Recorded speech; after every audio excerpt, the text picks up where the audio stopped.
7 каналда сайтка саякат берүүсү, студияда Жанара Кайыпбекова, саламатсыздарбы? Социалдык тармактарда жаш кыз улгайган апаны башка чапкан, асмандан чоң курут түшкөн жана ак элбирсти бекитип багып жүргөн апа тууралуу видеолор талкууланып жатат. Бул жасалма интеллекттин жардамы менен тартылып, көрүүчүлөрдү таң калтырды. Айрымдар бул видеолордун жасалма экенине ишенсе, айрымдар чындык деп кабыл алып, видеонун ээлерин урушуп жатышат. Мындай көрүнүш чын маалыматты жалгандан айырмалай албай калуу коркунучун жаратууда.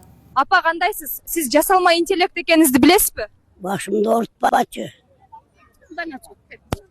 Крокодилден коркпойсузбу?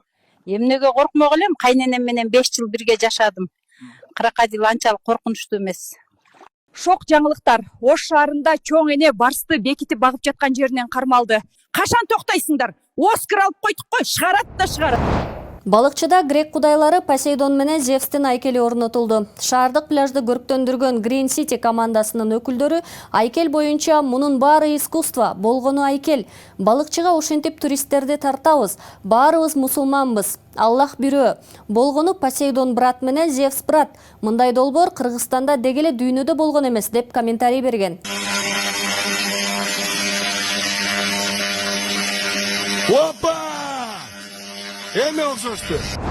29 майдан бери бардык кинотеатрларда Карате Пацан фильминин 2 бөлүмү көрсөтүлүп жатат. Бирок күйөрмандар фильмде баш каарман Джейден Смитти көрө албагандарын айтышкан. Анын себептери социалдык тармактарда катуу талкууланып, Джейден Смит өзүнүн жосунсуз жоруктары менен Джеки Чандын көңүлүн калтырган. Ошол себептен фильмдин уландысына катышпай калды деп айтылат. Во-первых, 2 года назад Джейден оскорбил китайского пассажира в японском поезде. Он не только отказался извиняться, но и сделал вид, что ничего не произошло. Это очень разочаровало Джеки Чана в нем. Во-вторых, Джейден полностью изменился и стал довольно странным. Он сделал много вещей, которые обычные люди не могут понять. Бишкекте соттолгон адамды коштоп жүргөн конвой жоокер өз жанын кыйды. Жазаларды аткаруу мамлекеттик кызматынын кайтаруу жана конвой департаментинин 19 жаштагы жоокери 7 июнь күнү өзүн тапанча менен атып жанын кыйган. Факт боюнча Бишкек гарнизонунун аскер прокуратурасы кылмыш ишин козгоду. Бишкекте кара курай өстүргөн клубдун диджеи кармалды. Ички иштер министрлиги ыкчам тергөө иш-чарасынын алкагында 28 жаштагы Орусиянын жаранынан тыюу салынган психотроптук заттар табылган. Анын жашаган жерин изилдегенде нарколаборатория жана кара курай өстүрүүчү атайын препараттар болгон. Гарвардта чет элдик студенттер кайрадан окуй алат. Америка Кошмо Штаттарынын консулдук бөлүмдөрү Гарвард университеттеринде окуган же тапшырып жаткан чет элдик студенттер үчүн визаларды кароону кайрадан баштаары айтылды. Эске салсак, 22 майда Улуттук коопсуздук департаментинин башчысы Гарвард университетинин чет элдик студенттер менен алмашуу программасын токтотууну буйруган. Университет тиешелүү чечим менен макул болбогонун билдирип, Трамптын администрациясын сотко берген.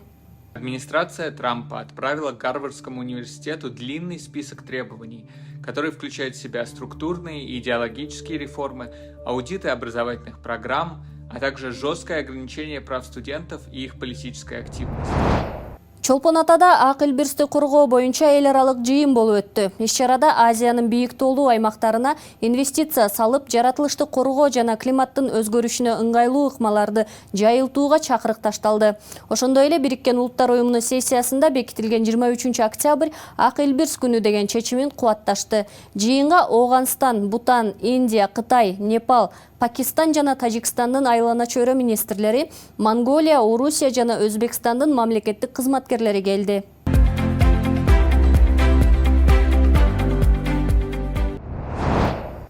Лос-Анджелестеги ызычууда австралиялык кабарчы кыздын жаракат алган видеосу тарады. Нааразычылык акцияларын чагылдырып жаткан учурда полиция тарабынан атылган желим ок журналисттин сол бутуна тийген. Эскерте кетсек, мыйзамсыз мигранттарды аныктоо боюнча рейдте Лос-Анджелесте массалык нааразычылык акциясы болгон. Кыргыз Республикасынын тышкы иштер министрлиги да кыргызстандыктарды коопсуз жайларда болууга чакырган.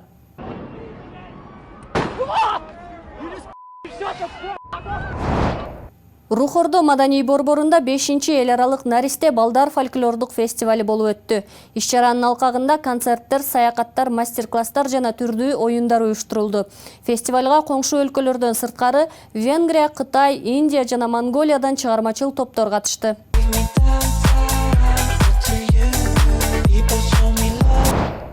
Эфирде сайтка саякат берүүсү болду. Студияда Жанара Кайыпбекова. Саламатта калыңыздар.